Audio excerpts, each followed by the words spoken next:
Hi, and welcome to Retirement Financial Planning with Steve Schneider. Steve, good to see you today.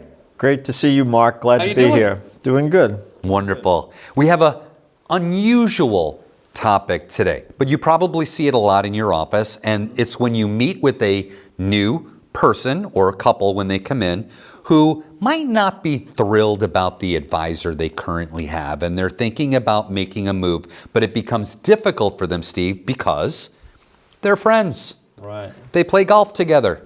They go to church together. There's an emotional bond there. And there's almost like this sense of when they come in and see you that they're cheating, right? Yeah. So I want to talk about this for a minute because a lot of advisors run into that where, hey, you've put together a program that at that point in the life, for those folks that you're talking to, could be more appropriate. How do you handle this?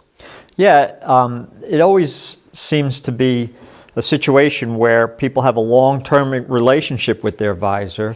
And even if they do have some success with that advisor, they get to the point where they are now transitioning into retirement and their gut just tells them that, maybe I could be doing better, or at least I should get a second opinion, which everyone should, especially going into retirement. But even when we get to the point where we can demonstrate there's a lot of changes to be made, it sometimes could be a touchy subject. But I get down to it, it's your money, really hard-earned money. You deserve the best plan that's out there. And just like you would shop around for anything and get a second opinion, it's worthwhile getting a second opinion. And we're very accustomed to it because when we specialize in retirement financial planning, everybody has experience coming to us. But it's really rewarding to see how when people do make the change, it works out so much better for them, and there's a huge relief off their shoulders when they finally do get a good plan that works for them and alleviates their concerns. That it's, I just encourage people, just get that second opinion and just basically make the best decision, and you can still stay friends with your advisor if you want, but don't trust your money to something like that. You bring up an interesting analogy, and it's the whole idea of a second set of eyes looking at your portfolio, a second opinion. And if I was to take this into the medical world, different doctors are specialists in different areas. Right. Okay, so if I have a particular ailment, maybe I can go to my general practitioner. But if I have something unique that's happening in my body, I have to go to a specialist. So the equivalent here, Steve, is that I have my financial advisor, and they're a wonderful money manager. They've helped me accumulate all this money. But now we're heading into a new season.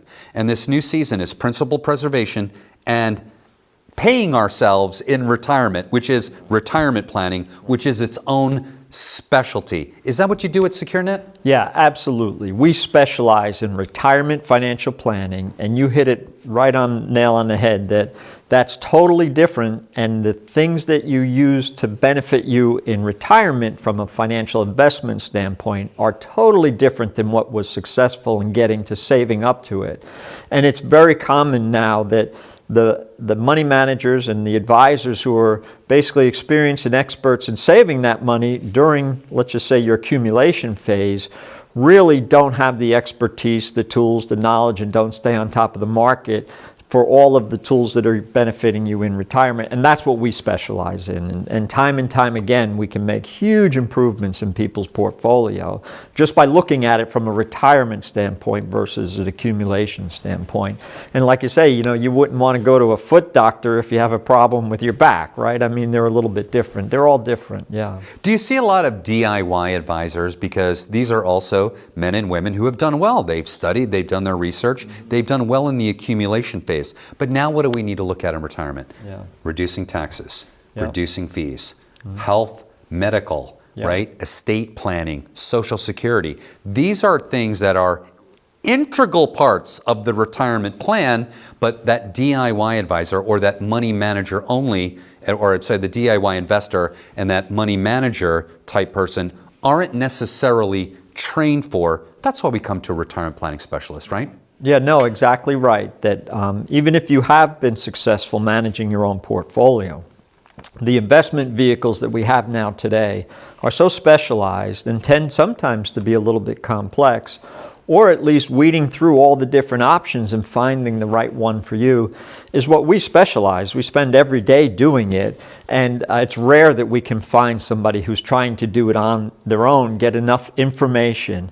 So that's one thing that we have, is not only the availability to all the latest and greatest investment options and keeping track of the market, but also at the end of the day, we have found that as people get into retirement, even if you were an active investor all throughout your accumulation phase, not only does that change a little when you're in retirement and you're going on vacations and traveling and playing sports and doing all kinds of other things, as people get older and older and older, they get less and less enthused, let's just say, about managing their money every day and et cetera. And that's a natural trend.